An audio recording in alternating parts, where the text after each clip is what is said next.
Halo semuanya, kenalin namaku Revaldo Ramadan. Kali ini kita akan bahas perihal hak cipta. Pernah nggak sih kamu bikin sesuatu kayak lagu, desain, atau tulisan, terus tiba-tiba ada orang lain yang ngaku itu hasil karyanya? Rasanya nggak enak banget kan? Nah, disitulah pentingnya hak cipta. Hak cipta itu bukan cuma soal punya karya, tapi soal menghargai proses, ide, dan jeripaya di baliknya. Apa itu hak cipta? Jadi, simpelnya hak cipta adalah hak eksklusif buat pencipta sebuah karya. Artinya, cuma si penciptalah yang boleh menentukan siapa yang bisa pakai, menggandakan, atau menayangkan karyanya.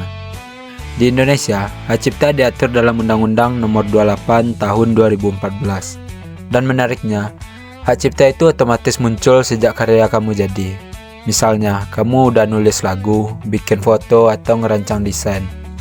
Tapi, kalau mau lebih aman, kamu bisa daftarkan ke DJKI, biar punya bukti hukum yang kuat kalau suatu hari karyamu dijiplak. Nah, di dunia hak cipta ini ada dua hal yang penting, hak moral dan hak ekonomi. Hak moral itu kayak nama kamu tetap dicantumkan sebagai pencipta, dan karya kamu nggak boleh diubah seenaknya. Sementara, hak ekonomi itu soal manfaat finansial. Misalnya, kamu dapat royalti dari penjualan atau penayangan karya. Tapi ingat ya, sebagai pengguna kita juga punya tanggung jawab. Kalau mau pakai karya orang lain, izin dulu. Atau pakai yang emang bebas lisensi. Simpel, tapi sering banget dilupain. Nah, contoh nyatanya pernah terjadi di Indonesia. Seperti lagu Jangan Menyerah dari The Massive. Sempat dipakai buat kampanye politik tanpa izin dari penciptanya. Akibatnya, pihak yang pakai lagu itu dilaporin karena melanggar hak cipta. Dari sini kita bisa belajar satu hal. Walaupun karya udah terkenal dan bisa didengar oleh semua orang, bukan berarti bebas digunakan.